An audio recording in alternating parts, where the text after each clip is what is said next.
ஸ்ரீ மத்வ சம்பிரதாயத்தை வருங்கால சந்ததிகளுக்கு மிக தெளிவாக எடுத்துச் செல்வதற்காக பல பணிகளை ஆற்றிக் கொண்டிருக்கும் ஐயா ஸ்ரீதரன் அவர்களே, மாக சுக்ல நவமி நாளை ஸ்ரீ மத்வருடைய மகாபதரி பிரவேசத்தை மிக விமர்சையாக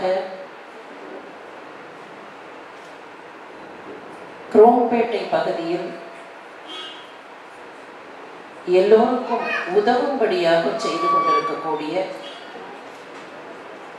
மத்வ சேவா சங்கத்தைச் சேர்ந்த பெருமக்களே, ஆஸ்திக அன்பர்களே, எல்லோருக்கும் என்னுடைய பணிவான வணக்கங்கள்.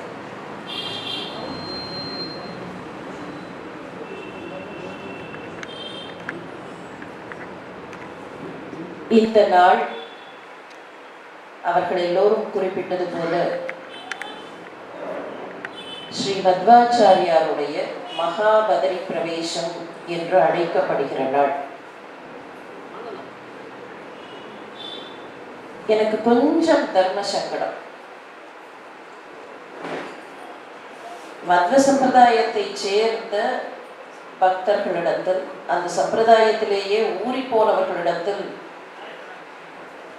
மத்வாச்சாரியாரை பற்றி உரையாற்றுவது என்பது கொல்லன் முறையில் ஊசி விற்பதற்கு சமானம். இருந்தாலும் மத்வாச்சாரியாருடைய வாழ்க்கை சரிதத்தின் பெருமைகளை எல்லோரும் கேட்கும்படியாக சொல்வது என்பது கூட ஒரு மிகப்பெரிய பாக்கியம்தான். அதனால் கொல்ல நூலையில் ஊசி விற்றாலும் பரவாயில்லை ஒரு எண்ணம் எனக்கு ஏற்படுகிறது. ஸ்ரீ மத்வாச்சாரியாருடைய மகாபதரி பிரவேசத்தை பற்றி நிறைய பேருக்கு தெரிந்திருக்கும். கொஞ்சம் நினைவுபடுத்திக் கொள்ளலாம். அவருக்கு மிகவும் பிடித்த உபனிஷதம் ஐத்ரேய உபனிஷதம். அந்த ஐத்ரேய உபனிஷத பாடத்தை உடுப்பி அனந்தேஸ்வரர் திருக்கோயில் மண்டபத்திலே தன்னுடைய சிஷ்யர்களுக்கு சொல்லிக் கொடுத்து கொண்டிருந்தார். அனந்தேஸ்வரர் கோவிலும் அவருக்கு மிகவும் பிடித்தது. அதற்கு பல காரணங்கள். அந்த பல காரணங்களில் ஒன்று, ஆதியில் அனந்தேஸ்வரர் திருக்கோயில் பீமனால் திருப்பணி செய்யப்பட்டு கட்டப்பட்டதாக ஐதீகம். பஞ்சபாண்டவர்களில் ஒருவரான பீமன், அந்த பீமன் வாயுபுத்திரன் என்பது நமக்கெல்லாம் தெரியும். மத்வாச்சாரியாரும் வாயுபுத்திரராக, வாயுவின் பிரதிநிதியாக வாயுவே மறு அவதாரம் செய்ததாக கருதப்பட்டதனால் வாயுபுத்திரனான பீமன் கட்டிய கோவில் மீது அவருக்கு பிரேமை அதிகம். அதனால் சிஷ்யர்களுக்கு அவர் பாடம் உபதேசம் செய்வதெல்லாம் அனந்தேஸ்வரர் திருக்கோயில் மண்டபத்தில் தான் நடக்கும். அப்படி ஐத்ரேய உபனிஷத பாடத்தை அன்றைக்கும் நடத்தி கொண்டிருந்தார். ஐத்ரேய உபனிஷதத்தில் வரக்கூடிய அதனுடைய சம்மரி என்று சொல்லக்கூடிய பகுதி, உபனிஷதங்களை பற்றி ஒன்று தெரிந்து கொள்ள வேண்டும். ரொம்ப பெருசா இருக்காது. சில உபனிஷதங்கள் தான் ரொம்ப பெருசு. அப்படியே உபனிஷதம் பெருசா இருந்தா கூட அதுல இருக்கக்கூடிய கருத்துக்கள் சின்ன சின்னதா சொல்லி இருக்கும். கதைகளும் சின்ன சின்னதா தான் இருக்கும். அதற்கு ஒரு காரணம் உண்டு. அந்த காலத்தில் வேதங்களும் உபனிஷதங்களும் இன்றைக்கு நாம பார்க்கிற மாதிரி பிரிண்ட் பண்ணி டெக்ஸ்ட் எழுதி வைத்தவை இல்லை.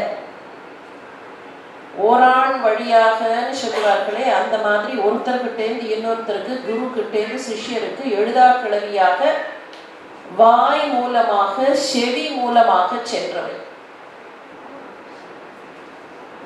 அந்த மாதிரி சொல்லும் போது சுருக்கமா இருந்தா தான் அதை நினைவுல வச்சுக்க முடியும். அதனால தான் சூத்திரம் மாதிரி இருக்கக்கூடியவை உபனிஷதங்கள். ஐத்ரேய உபனிஷதத்துல கடைசியில் அந்த சம்மரி, ஒவ்வொரு உபனிஷதத்திலையும் ஒரு சம்மரைஸ் பண்ற மாதிரி ஒரு இடம் இருக்கும். அந்த சம்மரைஸ் பண்ற மாதிரியான இடத்துல இருக்கிற விஷயம் இதுதான். நல்ல செயல்கள் செய்யப்பட வேண்டும் என்றால் அந்த செயல்களை செயல்படுத்த வேண்டும். நல்ல செயல்களை செயல்படுத்த வேண்டிய, தர்மத்தை செயல்படுத்த வேண்டிய நேரத்தில் செயல்படுத்தாமல் இருக்கக்கூடாது. தர்ம விஷயம் செய்யப்பட வேண்டும். வெறுமன வார்த்தையினால தர்மத்தை பண்ணணும்னு சொல்லிட்டு உட்கார்ந்துருக்க கூடாது. It should be done. அதுதான் ஐத்ரேய உபநிஷதத்தினுடைய சம்மரி. அந்த சம்மரி விஷயத்தை சொல்லிக் கொண்டிருக்கும் போது மேலிருந்து மலர் மாறி பொழிய அப்படியே மகாபதரிகாசிரமத்திற்கு எழுந்தருளினார் ஸ்ரீ மத்வாச்சாரியர் என்பதுதான் வரலாறு. ரொம்ப வருஷத்துக்கு பின்னால அந்த பகுதியில மறுபடியும் மத்வாச்சாரியருக்கு ஒரு சிலை நிறுவ வேண்டும் என்று ஆசைப்பட்டார்கள். அதே இடத்துல, அந்த மண்டபத்துல பிரம்மண்ய தீர்த்தர் இந்த சிலையை நிறுவுவதற்காக பிரயத்தனம் செய்தார். அப்படி பிரயத்தனம் பண்ணின போது அதுக்கான கட்டுமான பொருளை எல்லாம் கொண்டு வந்து வச்ச போது பிரம்மண்ய தீர்த்தர்கிட்ட ஆச்சாரியர் மத்வாச்சாரியர் கேட்டாராம், என்னதுக்கு என் தலையில இவ்வளவு பெரிய பாறாங்கல்ல தூக்கி வைக்கிற? சிலை நிறுவுவதற்காக வைக்கக்கூடிய கட்டுமான பொருட்கள், எதுக்காக இந்த பாறாங்கல்ல தூக்கி என் தலையில வைக்கிறேன்னு கேட்டாராம். அப்படின்னா அவர் அங்கேயே ஜீவ நிலையில் இருக்கிறார்னு பொருள். அதனால அப்ப அந்த கட்டுமான படிகளை நிறுத்திவிட்டு அதுக்கப்புறம் கூட அந்த சிலை நிறுவப்பட்டது சற்று தள்ளிதான் இருக்கும், நேரடியா இருக்காது. அந்த not exactly on the spot. Udupi Anantheeswarar திருக்கோயிலுக்கு பல வகையான பெருமைகள் உண்டு. அதில் மிகச்சிறந்த பெருமை மத்வாச்சாரியாரின் அவதாரத்திற்கு காரணமாக இருந்த திருக்கோயில். அனந்தாசனர்னு பேர் அந்த பெருமாளுக்கு. எதிர்த்தாப்பிலேயே சந்திரமௌலீஸ்வரர் திருக்கோயில், சிவன் கோவிலும் விஷ்ணு கோவிலும் எதிரெதிரே அமைந்த அற்புதமான திருத்தலம். உடுபா, இந்த ஊரோட பழைய கல்வெட்டு பெயர் உடுபா. உடுனா நட்சத்திரம், தமிழ்லயும் உடுனா நட்சத்திரம் தான். நட்சத்திரங்களுக்கு தலைவர் யாரோ அவர் வழிபட்ட திருத்தலம்.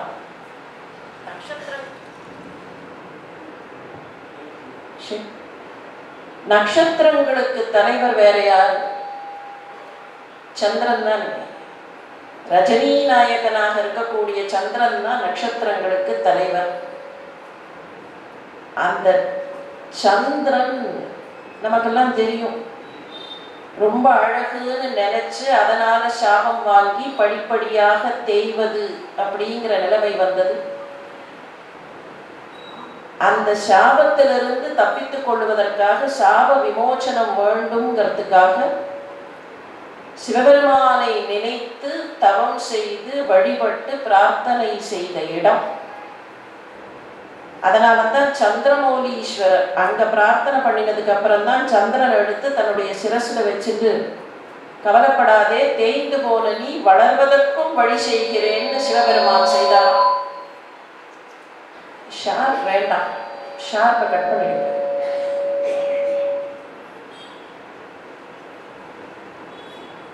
அதனால சந்திரமௌலீஸ்வரர் திருக்கோயில். அந்த சந்திரமௌலீஸ்வரர் திருக்கோயில்ல வேதாரண்யம்னு ஒரு பகுதி, இங்க கிழக்கு கரையில இருக்கிற வேதாரண்யம் இல்ல, மேற்கு கரையில ஒரு வேதாரண்யம்னு ஒரு பகுதி இருந்தது. அங்க வாழ்ந்த கணவனும் மனைவியும், அவர்களுக்கு ரொம்ப நாள் குழந்தைகள் இல்லை.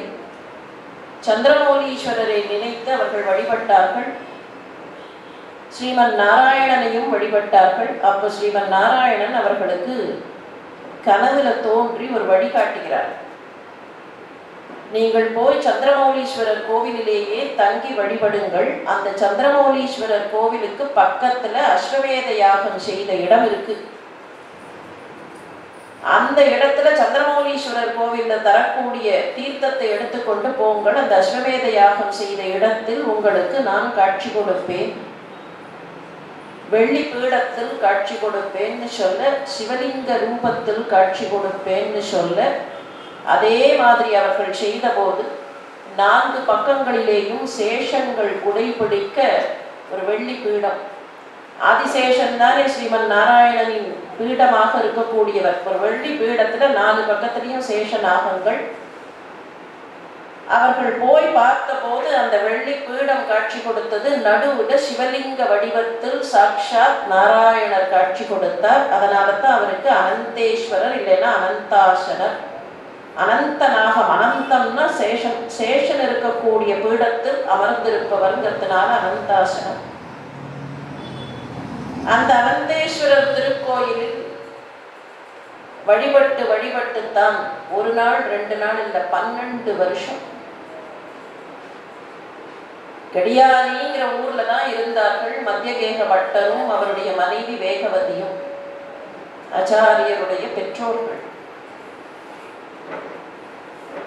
அவர்களுக்கு சின்ன கை குழந்தைகளாகவே 2 ஆண் மகன்கள் இறந்து போனார்கள். அந்த துக்கம், ஒரே ஒரு பெண் குழந்தை இருந்தா அந்த துக்கத்துல அந்த ஊர்ல இருக்க பிடிக்காமல் பக்கத்துல இருக்கக்கூடிய பாஜகவுக்கு போனார்கள்.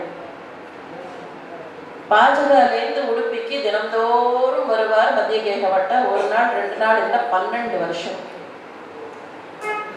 கண்டினியூஸா 12 வருஷம் 12 ஆண்டுகள் அனந்தேஸ்வரர் திருக்கோயிலில் வந்து வந்து வந்து வழிபட்டு பிள்ளை வேண்டும் என்று கேட்க, வாயுதேவனே வந்து மகனாக பிறப்பான் என்று அனந்தேஸ்வரர் வாக்கு கொடுக்க, அதன்படி விளம்பி ஆண்டின் விஜயதசமி திருநாளில் திரு அவதாரம் செய்தார். வாயுதேவன் வாசுதேவன் என்று பெயர் வைத்தார்கள். அந்த வாசுதேவன் தான் பிற்காலத்தில் மத்வாச்சாரியர் என்கிற புகழடைந்தார். பீமன்னு கூப்பிடுவார்களாம் சின்ன வயசுல. பீமராயரு பீமன் பண்ணினா மாதிரியான அட்டகாசங்களை செய்த பிள்ளை. பீமனை பத்தி மகாபாரதத்துல ஒரு செய்தி வரும். குந்தியினுடைய 2வது மகன் தானே பீமன். சின்ன குழந்தையா பீமன் இருக்கிறச்சே காட்டுல வசிக்கக்கூடியவர்கள் குழந்தையை எப்படி கையில தூக்கின்னு போவார்கள். இப்ப தூக்கின்னு போற மாதிரிலாம் தூக்கின்னு போனா வேஸ்ட் ஆஃப் மேன் பவர். இது மாடர்ன் ட்ரெண்ட்னு நினைக்கிறோம். அந்த காலத்துல முதுகுல கட்டின்னு போவார்கள் துணியில. அது வசதி. அந்த அம்மா குழந்தையும் பார்த்துக்க முடியும், ஒரு வேலையும் செய்ய முடியும், கை ஃப்ரீயா இருக்கும். காட்டுல தண்ணீர் எடுப்பதற்காக, நீரோடைக்கு போறதுக்காக கையில ஒரு குடத்தை எடுத்துட்டு முதுகுல குழந்தையை துணியில் தூளி மாதிரி கட்டி முதுகுல குழந்தையை கட்டி கொண்டு நடந்து போறா. போகும்போது திடீர்னு ஒரு புலி எதிர்க்க வந்துடுது. புலியை பார்த்தோன்னா பயந்து போயிட்டா. அந்த புலி கொஞ்சம் வேகமா அவளை நோக்கி அவள் மீது பாய்வதற்காக வருகிறது. பயந்து போன தாய் ஓட ஆரம்பிக்கிறா. ஓடின வேகத்துல குடம் ஒரு பக்கம் தெரிச்சு விழுந்தது. கட்டில் இருந்த அந்த துணி தூளி முடிச்சு அவிழ்ந்து குழந்தை விழும், கை குழந்தை. இதற்கிடையில பாண்டு மகாராஜா மரத்தின் மீது அமர்ந்து எந்த ஆபத்தும் இல்லையா அப்படின்னு பார்த்துட்டு இருக்கும்போது புலி வருவதும் குந்தி ஓடுவதும் தெரிந்து அங்கிருந்து அம்பு போட புலி இறந்து கீழே விழுந்தது. புலி கீழே விழுந்துருத்துன்னு பார்த்தா ஓடினவ அப்படி நின்னா, அப்படி திரும்பினா குழந்தைய பார்க்கறா. குழந்தை விழுந்துருத்தே, குழந்தைக்கு என்ன ஆபத்தோ அப்படின்னு சொல்லி எல்லாமே வித்தின் ஃப்ராக்ஷன்ஸ் ஆஃப் செகண்ட்ஸ், ரொம்ப நேரம் இல்லை. அடடா குழந்தை விழுந்துருத்தே இப்படி திரும்பி பதை போட அவளுக்கு எவ்வளவு தவிப்பு இருக்கும். குழந்தை கீழே விழுந்துருத்துனா என்ன ஆகுங்கிற தவிப்பு. கை குழந்தை காட்டு பகுதி, பாறாங்கல் இருக்கிற பகுதி, பதைப்புல வந்து பார்த்தா குழந்தை சிரிக்கிறது. குழந்தை சிரிக்கிறது பெருசு இல்ல, குழந்தை ஒரு பாறாங்கல் மேலதான் விழுந்திருந்தது. ஆனா பள்ளமாயிருந்தது. பாறாங்கல் பள்ளமாற அளவுக்கு வலிமை பொருந்திய பீமன். அந்த பீமன் மாதிரி பண்ணுவாராம். அம்மா அடுப்புல பாலை வச்சுட்டு கொஞ்சம் பார்த்துக்கோ நான் வந்துடுறேன்னுட்டு போனாலும், கொஞ்ச நாடி அடுப்புக்கு பக்கத்துல நின்று நான் பார்த்துக்கிறேன் அப்படின்னுட்டு போவானாம். கொஞ்ச நாடி நின்னா என்ன, பாத்திரத்தை பாலை வச்சுட்டு பால் பொங்கி வந்துடாம இருக்கிறதுக்கு அந்த காலத்து அடுப்பு தானே, அதுல என்ன ரொம்ப வேகமான ஃபயர் வரப்போறது இல்லை. ஒரு தட்டை போட்டு மூடிட்டு போயிருக்கா. கொஞ்சம் நில்லுன்னுட்டு போயிருக்கா. அவ்வளவு நாள் நிக்கிறதுக்கு பொறுமை இல்லை அந்த பிள்ளைக்கு. வேகமா போய் ஒரு பெரிய கல்லை தூக்கிட்டு வந்து அந்த பாத்திரத்தை மூடியில வச்சு அந்த பாத்திரத்து மூடியே நசுங்கி போற மாதிரி. அப்ப பீமன் மாதிரி தானே. அதனாலதான் சின்ன வயசுல பீமன் கூப்பிடுவார்கள். பிற்காலத்துல கூட பீமராயரு என்றே அவருக்கு ரெஃபரன்ஸ் உண்டு. நடுராத்திரி எழுந்து மாட்டோட வாழை பிடிச்சிட்டு போயிட வேண்டியது. காணுமேனு போய் தேடினா எங்கேயோ ரொம்ப தூரம் 15-16 கிலோமீட்டர் தாண்டி ஏதோ ஒரு ஊர்ல கல்யாணம். அந்த கல்யாண வீட்டு கும்பல்ல இந்த குழந்தை நிற்க, இந்த குழந்தையை அடையாளம் தெரிந்தவர்கள் அழைத்து கொண்டு வர, இப்படியெல்லாம் சின்ன வயதில் விளையாடிய பிள்ளைதான். 7 வயசாச்சு. சாஸ்திரங்கள் வேதாங்கங்கள் எல்லாம் கற்றுக் கொடுத்து உபநயனமும் செய்ய, சற்றே யவன பருவம் வரும்போதே லௌகீகத்து மேல நாட்டம் இல்லை. இளைஞன் அப்படின்னு சொல்லக்கூடிய அந்த பருவம் 10 பருவம், அவ்வளவுதான். டீன்ஸ் அப்படின்னு சொல்றோமே அந்த வயசுதான். லௌகீகத்து மேல நாட்டம் இல்லை. எனக்கு இந்த லௌகீகம்லாம் வேண்டான்னு பிடிப்பே இல்லை. கொஞ்ச நாள் கழிச்சு பார்த்தா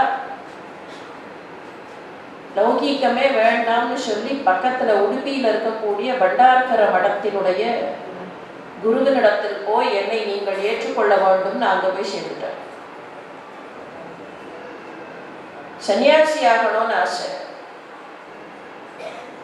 பண்டார்கர மடத்தினுடைய அப்போதைய பீடாதிபதி அச்சுத பிரஜ்ஞர்கிட்ட போய் என்னை நீங்கள் ஏற்றுக்கொள்ள வேண்டும், நான் சன்னியாசி ஆகிறேன். அப்பா தேடின்னு வந்தவர், உன் காலில் விழுந்து கேட்டுக்கிறேன்பா, நீ திரும்பி வந்துடும், நீ தான் எங்களுக்கு ஒரே பிள்ளை, ஒற்றை மகன், இந்த ஒற்றை மகனை நாங்கள் எப்படி சன்னியாசியாக விடுவது, நீ வந்து விடுன்னு கூப்பிட்டார். காலில் அப்பா விழுந்துட்டார். வயசுல பெரியவர். அப்பா காலில் விழுந்து கேட்கிறார். அப்பா காலில் விழுந்ததுக்கு என்ன அர்த்தம்னு திருப்பி கேட்டார். என்னப்பா சொல்ற? அப்பாவே காலில் விழுந்தா வயசு குறைச்சலா இருக்கிற பிள்ளை, வயசுல பெரியவர் அப்பா, அப்பா எப்போ சின்ன வயசுக்காரர் காலில் விடுவார்? நீங்க இந்த காட்சி அப்படியே நிறுத்திட்டு மற்ற சமயங்கள்ல நடக்கக்கூடியதை பாருங்கள். சன்னியாசியாகவோ குருவாகவோ இருக்கக்கூடியவர் நம்மை விட வயதில் குறைந்தவராக இருந்தாலும் அவர் காலில் விழ வேண்டும், அவரை நமஸ்காரம் பண்ண வேண்டும். குரு வயசுல குறைச்சலா இருந்தா, சன்னியாசி நமக்கு நேரடி குருவா இருக்கணும்னு அவசியம் இல்லை. எந்த சன்னியாசியா இருந்தாலும் அவர் வயசில் குறைச்சலா இருந்தாலும் அவர் காலில் விடுவதுதான் மரபு. இப்ப அப்பாவை மடக்கிறதுக்கு கேள்வி வருது, காலில் விழுந்துட்டீர்களா இல்லையா? அப்ப அதுவே காட்டலையா சன்னியாசிங்கிறத? சன்னியாசி எலிஜிபிலிட்டி இருந்தா தானே வயசுல பெரிய அப்பா நீங்களே காலில் விழணும்னு நினைச்சிருக்கணும்னா அப்ப சன்னியாசி எலிஜிபிலிட்டி இருக்குன்னு தானே அர்த்தம். அது ஆண்டவனுடைய சித்தம் தானே. நான் சன்னியாசி ஆகிறேன். தடுமாறி போனார் அப்பா. ஒன்றும் பண்ண முடியலன்னு சொல்லி மத்திய கேட்கப்பட்ட மறுபடியும் திரும்பி போயிட்டார். மனைவி கிட்ட போய் சொன்னார், ஒன்றும் பண்ண முடியல, அழைச்சி வர முடியல, திருப்பி அழைச்சி வர முடியல. அடுத்த முறை முயற்சி செய்து பார்த்தார்கள், முடியவில்லை. இன்னும் ஒரு வாய்ப்பு அவர்களுக்கு கிடைச்சது. எப்பன்னா அச்சுத பிரக்ஞர் பக்கத்துல ஒரு ஊருக்கு முகாம் போயிருந்தார். முகாம் போயிருந்த போது இவரும் கூட போயிருந்தார். யாரு? வாசுதேவனும் கூட போயிருந்தார். அந்த சமயத்துல தந்தையும் தாயும் கதறினார்கள், எங்களுக்கு வேற கதி இல்லப்பா, நீ ஒரே ஒரு பிள்ளை, சின்ன கண்டிஷன் போட்ட, அப்படின்னா உங்களுக்கு இன்னொரு பிள்ளை, உங்களை பார்த்து கொள்கிற இன்னொரு பிள்ளை கிடைத்து விட்டால் நான் சன்னியாசி ஆகலாம், அப்படித்தானே? உங்களுக்கு இன்னொரு மகன் பிறந்து அவன் உங்களை பார்த்து கொள்கிற நிலை வரும் வரையில் நான் சன்னியாசியாவதை ஒத்தி போடுகிறேன். சொன்ன வாய்முகூர்த்தம் அவர்களுக்கு இன்னொரு மகன் பிறந்தார். அந்த மகன் பிறந்த உடனே சந்தோஷம். தம்பியை பார்க்கறதுக்கு போனாராம். பண்டார்கர மடத்துலேருந்து புறப்பட்டு தம்பியை பார்க்கறதுக்காக பாஜகவுக்கு போனார். போனவருக்கு சந்தோஷம், பரம சந்தோஷம். எதுக்கு? தம்பி பிறந்ததுக்காக மாத்திரம் இல்லை, தம்பி பிறந்ததுனால தனக்கு இப்போ ரூட் கிளியர். உடனடியாக அச்சுத பிரக்ஞரிடத்தில் தீட்சை பெற்றார். தீட்சை பெற்று பூரண தீர்த்தராக அங்கே இருக்கும்போது, பூரண தீர்த்தருங்கிறது தான் அவருக்கு முதலாக கிடைத்த தீட்சா நாமம். அவருடைய பாண்டித்யத்தையும் அவருடைய வேதாந்த விளக்கங்களையும் பார்த்த அச்சுத பிரக்ஞர் இவர்தான் அடுத்த பீடாதிபதியாக இருக்க வேண்டும் பண்டார்கர மடத்திற்கு என்று தீர்மானித்தார். கொஞ்ச நாட்களில் தனக்கு பின்னே அவர்தான் பீடாதிபதியாக இருக்க வேண்டும்னு சொல்லி தான் இருக்கும் போதே இவரை பீடாதிபதியாகவும் நியமித்தார். அப்படி பீடாதிபதியாக நியமித்த போது பட்டாபிஷேக திருநாமம்னு ஒன்று உண்டு. அரசர்கள் கூட சாதாரணமா அவர்களுக்கு இருக்கிற பெயர் வேற. பட்டம் ஏறும் போது பட்டாபிஷேகத்துக்குன்னு சொல்லி ஒரு திருநாமம் இருக்கும். அதே மாதிரி தான் சன்னியாசிகள் சந்நியாசம் வாங்கறச்சே ஒரு திருநாமம் வரும். அவர்களுடைய பூர்வாசிரம பெயர் வேற. பூர்வாசிரம பெயர் முடிஞ்சு தீட்சை வாங்கும் போது தீக்ஷா நாமம். தீக்ஷா நாமம்ங்கிறது சன்னியாசியா இருக்கும் போது. இந்த சன்னியாசியே பீட்டாதிபதி ஆகும் போது, பீடம் ஏறும் போது, பீடம் ஏறுறதுங்கிறது பட்டம் ஏறுவதற்கு ஒப்பு, அதற்கு ஒரு திருநாமம் உண்டு. அதுதான் ஆனந்த தீர்த்தர் என்பது.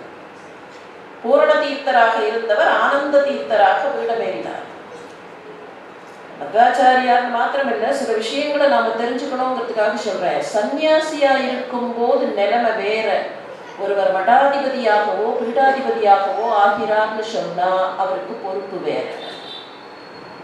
சன்னியாசி சில விஷயங்கள் வேண்டான்னு கவலைப்படாம போயிட முடியும். ஒரு பீடாதிபதியோ மடாதிபதியோ சில விஷயங்கள் வேண்டாம்னு சொல்லி விட்டுட்டு போக முடியாது. இதை நாம புரிஞ்சுக்கணும். நமக்கு அந்த வித்தியாசம் சமயத்துல தெரியறதில்லை.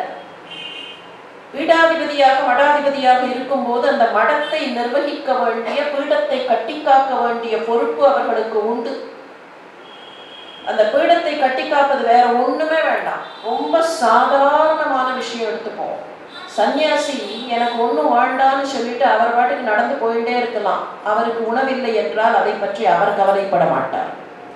ஆனால் ஒரு மடாதிபதியோ ஒரு பீடாதிபதியோ தன்னை சுற்றி இருக்கக்கூடிய மடத்து சிப்பந்திகளுக்கு உணவில்லை என்றால் கவலைப்பட்டுத்தான் தீரவர். தனக்கு பசிக்கல, எனக்கு வேண்டாம் சாப்பாடுன்னு சன்னியாசி போகலாம். ஆனா மடத்துல இருக்கிற சிப்பந்திகளுக்கு உணவு வேண்டுமா இல்லையா, அவர்கள் தங்குவதற்கு இடம் வேண்டுமா இல்லையா, அதை பத்தி ஒரு பீடாதிபதி கவலைப்பட்டுத்தான் தீரும். ரெஸ்பான்சிபிலிட்டிஸ் வேறங்கிறதுக்காக ஆனந்த தீர்த்தராக பீடமேறினார். பண்டார்கர மடத்தின் பீடமேறினார். தன்னுடைய குருவை கொஞ்சம் கன்வின்ஸ் பண்ணி திக்விஜயம் போகலாம். இதுக்கு இடையிலேயே அச்சுத பிரக்ஞருடைய விளக்கங்களுக்கும் ஆனந்த தீர்த்தருடைய விளக்கங்களுக்கும் கொஞ்சம் வித்தியாசம் வந்தது. பண்டார்கர மடம்ங்கிறது அத்வைத வழிமுறையில் வந்த மடம். மத்வாச்சாரியாருடைய சித்தாந்தம் நமக்கு தெரியும், துவைத்த சித்தாந்தம். இப்ப அத்வைத்தமா துவைத்தமாங்கிற ஒரு தேவையில்லாத சர்ச்சைக்குள்ள நாம போக வேண்டிய அவசியம் இல்லை. பேசிக்கலி அத்வைத்தமா இருக்கட்டும், துவைத்தமா இருக்கட்டும், விசிஷ்டாத்வைத்தமா இருக்கட்டும், ஷண்மதமா இருக்கட்டும், எல்லாத்துக்கும் முதல்ல ஒரு பேசிக் பிரின்சிபல் சராசரி நிலைமையில உண்டு, பக்தி. அந்த பக்தியிலேருந்து கட்டப்படுகிற கட்டுமானம், அந்த கட்டுமானத்துல பிலசாபிக்கலா சில வித்தியாசங்கள் அத்வைதத்திற்கும் விசிஷ்டாத்வைதத்திற்கும் துவைத்தத்திற்கும் உண்டு. ஆதிசங்கரா இருக்கட்டும், ராமானுஜாச்சாரியாரா இருக்கட்டும், மத்வாச்சாரியாரா இருக்கட்டும், யாருமே பக்தி வேண்டாம்னு சொல்லலை. ஆனா அந்த எம்பசிஸ் ஆன் பக்தி கொஞ்சம் மாறுபடும், அவ்வளவுதான்.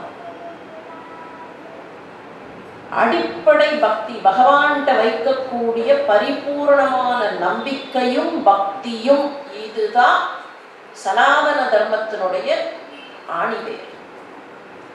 நம்ம மத்வாச்சாரியார்லேருந்து கொஞ்சம் வேறுபட்டு ஒரு விஷயத்தை சொன்னா தப்பு இல்லைன்னு நினைக்கிறேன். பகவானுக்கு என்ன பிடிக்கும் அப்படின்னு ஒரு கேள்வி.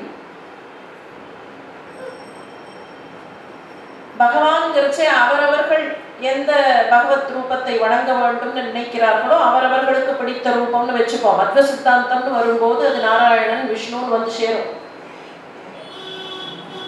கர்நாடக மாநிலத்திலேயே பசவண்ணான்னு ஒருத்தர் இருந்தார்.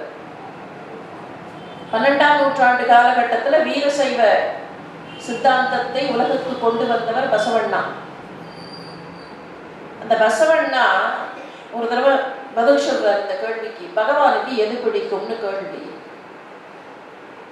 வீரசைவம் இல்லையா, அதனால சிவன் அப்படிங்கிறத வச்சுட்டு அவர் சொல்றார், சிவனுக்கு என்ன பிடிக்கும்? ஓ, சிவனுக்கு இசை ரொம்ப பிடிக்கும், காம்போஜி ராகம் ரொம்ப பிடிக்கும், அதனால தான் ராவணன் எப்ப பாரு காம்போஜி வாசிச்சுட்டே இருந்தான். இன்னொருத்தர் சொன்னார், இல்ல இல்ல, சிவனுக்கு என்ன பிடிக்கும் தெரியுமா? வேத கோஷம், சாம கானம் பிடிக்கும். இப்ப பசவண்ணா சொன்னார், நாதப்பிரிய சிவன் என்பரு, நாதப்பிரிய சிவன் அல்ல, வேதப்பிரிய சிவன் என்பரு, வேதப்பிரிய சிவன் அல்ல. நாதப்பிரியன் சிவன் என்று சொல்லுவார்கள், நாதப்பிரியன் இல்லை சிவன். வேதப்பிரியன் சிவன் என்று சொல்லுவார்கள், வேதப்பிரியன் இல்லை சிவன். அதுக்கு திருஷ்டாந்தம், அதுக்கு எக்ஸாம்பிள் காட்டுறார். நாதவமாடிதே ராவணங்கே என்னாச்சு? நாதம் இசைத்தவன் ராவணன் இல்லையா, கானலோல பிரியன், வீணாகானம் இசைத்தவன். ராவணனுடைய கொடியே வீணைதான். அப்படின்னா அவன் எந்த அளவுக்கு இசை வல்லுனன், இசையில அப்படியே ஆழ்ந்து போனவன் நாதத்துலன்னு புரிஞ்சுக்கலாம். நாதவமாடித ராவணங்கே அர ஆயுசு ஆயிடுத்து, அவனுக்கு பாதி ஆயுசுன்னு போயிடுத்து. அவனுடைய ஆயுள் இவ்வளவு நாள்னு சொன்ன ஆயுள் முழுசா இல்லை. சரி, இன்னொருத்தர் என்ன பண்ணார் தெரியுமா? வேதம் ஓதினார். யாரு? வேதம் ஓதித்த பிரம்மா. வேதம் ஓதக்கூடியவர் தானே, வேதத்திற்கே அதிபதியாக, அறிவுக்கு அதிபதியாக, சிருஷ்டிகர்த்தாவாக இருக்கக்கூடிய சதுர்முக பிரம்மா தானே. அந்த பிரம்மாவுக்கு என்ன ஆச்சுன்னா சிரம் ஓய்த்து. பிரம்மாவுக்கு 5 தலை இருந்ததா கணக்கு. அந்த 5 தலையில ஒரு தலையே சிவன் தன்னுடைய நகத்தால் கிள்ளி விட்டார். இப்ப வேதம் சொன்னவருக்கு சிரசே போச்சு, பாட்டு பாடினவருக்கு ஆயுசு போச்சு. அப்படின்னா நாதப்பிரியனும் அல்ல, வேதப்பிரியனும் அல்ல, பக்தி பிரிய நம்ம கூடல சங்கமதேவா. சிவன் யார் தெரியுமா? அவருடைய முத்திரை கூடல சங்கமதேவர். கூடல சங்கமத்தில் எழுந்தருளி இருக்கக்கூடிய சங்கமேஸ்வரரை வணங்கியவர்னு கணக்கு. அப்ப இவர் யாருன்னு கேட்டா, பகவான் யாருன்னு கேட்டா பக்தி பிரியன். அந்த பக்திங்கிறது தான் பேஸ். வேத வேதாந்த விளக்கங்கள் வந்தபோது அச்சுத பிரஜருக்கும் ஆனந்த தீர்த்தருக்கும் வந்த வேறுபாடுகள் பக்தி தொடர்பாக வந்தவை. அச்சுத பிரஜர் அடிப்படையில் அத்வைத விளக்கங்களை தந்தார். சற்று கூடுதலான ஞான மார்க்கம் இருக்கும் அங்க. சராசரி மக்களால அந்த லெவலை எட்ட முடியலைங்கிறத ஆனந்த தீர்த்தர் பார்த்தார். எல்லாருக்கும் பொதுவாக இருக்கக்கூடியது பக்தி. தென்னாட்டு திக்விஜயம் போனார்கள். தென்னாட்டுல ராமேஸ்வரத்துல வித்யாதீர்த்தர், ஸ்ருங்கேரி சாரதா பீடத்தின் பீடாதிபதியாக இருந்த வித்யாதீர்த்தரும் ஆனந்த தீர்த்தரும் சந்தித்ததாக தெரிகிறது. இதுல என்ன ஆச்சுன்னா, அச்சுத பிரஜர் ஒரு சேலஞ்ச் கொடுத்தார் தன்னுடைய சிஷ்யருக்கு. இது சரியில்லை, இது இப்படின்னு சொல்லாத, give a substantial record. அவர் கொடுத்த அந்த சேலஞ்சுடைய விளைவு பகவத்கீதைக்கு ஒரு அற்புதமான பாஷ்யத்தை தந்தார். திரும்பி வந்தார்கள், உடுப்பியில் தங்கினார்கள். உடுப்பியில் தங்கி இருக்கும்போது எப்படியாவது கன்வின்ஸ் பண்ணி, தன்னுடைய ஆச்சாரியரை கன்வின்ஸ் பண்ணி வடநாட்டு விஜயம் புறப்பட்டார். அச்சுத பிரக்ஞர், வயது முதிர்ந்தவர்.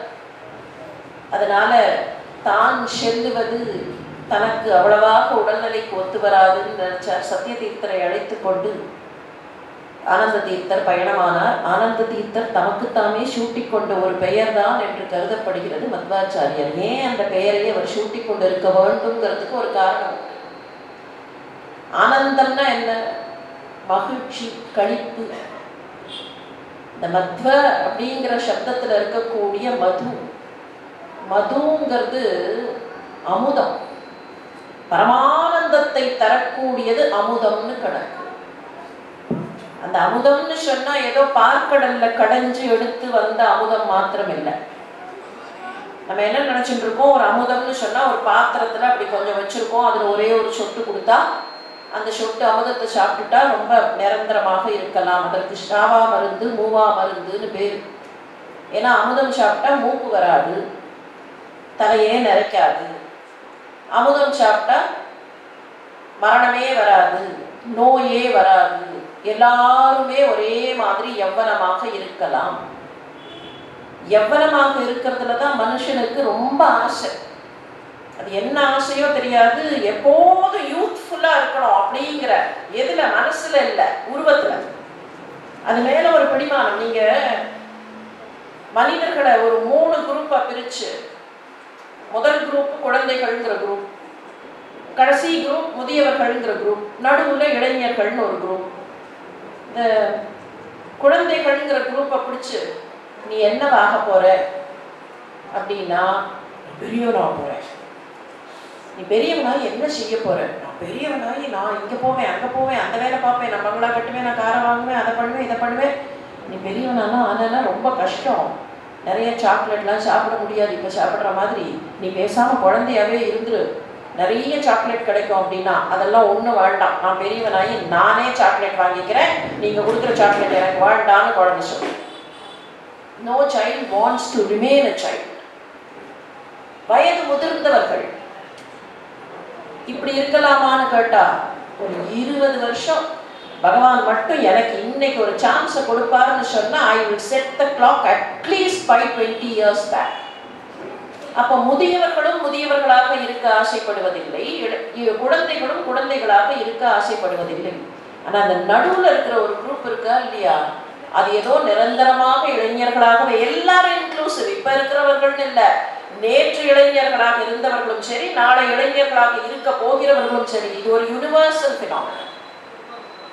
அந்த இளமை காரணம், அந்த இளமை அப்படியே இருக்கும். அமுதம்ங்கிறது இளமையை தரும், அமுதம் என்பது முதுமை இல்லாமல் செய்யும், அமுதம் என்பது நிரந்தரமான வாழச் செய்யும் என்பதாக நம்புகிறோம். ஆனா உண்மையிலேயே அமுதம்ங்கிறது என்னன்னா ஆனந்தத்தை தரும். எந்த ஆனந்தம்? இப்ப ஆனந்தமா இருக்கேன் நாளைக்கு குறைஞ்சு போச்சுன்னு சொல்ற ஆனந்தம் இல்ல, பரமானந்தம், நிரந்தரமாக இருக்கக்கூடிய ஆனந்தம். அந்த நிரந்தரமான ஆனந்தத்தில் பகவானோடு திளைக்கக்கூடிய அந்த ஆனந்தத்தில் இருக்கக்கூடிய நிலை. அதனாலதான் அவருடைய தீக்ஷா நாமம், பட்டம் ஏறும்போது ஏற்றுக்கொண்ட நாமம் தீக்ஷா நாமம் பூரண தீர்த்தர், பூரணமானது பரமானந்தம். பட்டம் ஏறும்போது ஏற்றுக்கொண்ட நாமம் ஆனந்த தீர்த்தர், அவராகவே சூட்டிக் கொண்ட திருநாமம் மத்வர். அந்த மதுவினால் கிடைக்கக்கூடிய ஆனந்தம் அமிர்த நிலைமையில் இருக்கக்கூடிய தன்மைன்னு நினைச்சார் போல இருக்கு. அதனாலதான் தன்னையே மத்வர் என்று அழைத்துக் கொண்டார். வடநாட்டு விஜயத்திற்கு போன போது ஒரு அழகான நிகழ்ச்சி நடந்தது. அவருடைய மகாபதரி பிரவேசம் மாக மாச சுக்ல நவமியில் நடந்ததுன்னு சொல்றோம். இது உடுப்பியில அவர் மகாபதரி பிரவேசம் ஏற்றது. மகாபதரி பிரவேசம், மகாபதரிங்கிறது ஜீவ நிலைமையில இந்த மகா பண்டிதர்களாக ஆச்சாரியர்களாக விளங்கக்கூடியவர்கள் சஞ்சரிக்கிற பிரதேசம், அதுதான் மகாபதரி. மகாபதரிக்கு அவர் மாக மாச சுக்ல நவமியில் சென்றார் அப்படின்னு நினைக்கிறோமே, அதற்கு முன்னாலேயே ஒரு தடவை மகாபதரிக்கு போயிட்டு திரும்பி வந்ததாக ஒரு பதிவு இருக்கு. வடநாட்டு விஜயம் போனார்கள். போய் இமயமலை அடிவாரத்தில் பத்ரின்னு சொல்றமே அந்த பத்ரிகாசிரமம், பத்ரிநாத், அந்த பத்ரிநாத் பகுதிக்கு போக வேண்டும் என்று போகிறார்கள். அவரும் சத்தியதீர்த்தரும் போகிறார்கள், கூட மற்ற சிஷ்யர்களும் போகிறார்கள். ஆனந்த மடம் அப்படிங்கிறது தான் அந்த முகாம், பேஸ் கேம்ப், அவர்களுடைய பேஸ் கேம்ப் இருந்த இடம் ஆனந்த மடம்ங்கிற இடம். ஆனந்த மடத்தில் தங்கி இருக்கும் போது ஒரு நாள் இரவு சாக்ஷாத் வியாசர் அவர் கண் முன்னால் பிரத்யட்சமானார். வியாசர் யாருன்னு நமக்கு தெரியும், வேதங்களை எல்லாம் தொகுத்து கொடுத்த வேதவியாசர். அந்த வேதவியாசருக்கு மனசுக்குள்ள ஒரு ஆசை இருந்திருக்கணும், பிரம்மசூத்திரத்திற்கு இந்த குழந்தையினிடத்திலிருந்தும் ஒரு பாஷ்யம் பெற வேண்டும் என்கிற ஆசை அவருக்கு இருந்திருக்க வேண்டும். வியாசருக்கும் மத்வருக்கும் ஒரு அற்புதமான ஒற்றுமை உண்டு. வியாசர் வியாசர்னு சொல்றமே, அந்த வியாசர் என்ன பண்ணினார், ஏன் அவருக்கு வியாசர்னு பேர் வந்தது? மத்வ சம்பிரதாயத்துல வியாசராயர்னு ஒரு குரு, அப்புறம் வேதவியாசர்னு சொல்லப்படக்கூடிய வியாசருக்கு ஒரிஜினல் பேர் என்னன்னு பார்த்தா கிருஷ்ண துவைபாயனர். அவர் பிறக்கும் போது கண்ணங்கரேல்னு இருந்தார். கருப்பா இருந்த அந்த குழந்தைய பார்த்துட்டு அம்மா ரொம்ப ஆசையா கிருஷ்ணான்னு கூப்பிட்டா. கிருஷ்ணாங்கிறத டிரான்ஸ்லேட் பண்ணா கருப்பான்னு வரும், அவ்வளவுதான். இந்த குழந்தை கருப்பா இருந்தது, கிருஷ்ணான்னா. அந்த குழந்தை தீவில் பிறந்த குழந்தை, பராசர ரிஷிக்கும் சத்தியவதிக்கும் தீவில் பிறந்த குழந்தை, துவீபத்துல பிறந்தவர். அதனால துவைபாயனர்ங்கிறது ஒரு ஐடென்டிட்டி. கிருஷ்ண பரமாத்மாவிடத்திலே இருந்தவரை வேறுபடுத்துவதற்காக இருக்கிற ஐடென்டிட்டி. இவர் கிருஷ்ண துவைபாயனர், அவர் கிருஷ்ண பரமாத்மா. கிருஷ்ண துவைபாயனர் காலத்திற்கு முன்னால் வரை வேதங்கள் மொத்தமா சேர்த்து ஒரே ஒரு சிங்கிள் மாஸ், எழுதாக்கிழவி, ரிஷிகள் வழியாக தலைமுறை தலைமுறையாக வந்தவை. கோத்திர முறை, குருவினிடத்தில் இருந்து சிஷ்யர், சிஷ்யரிடத்திலிருந்து அடுத்த சிஷ்யர்னு வந்து கொண்டிருந்த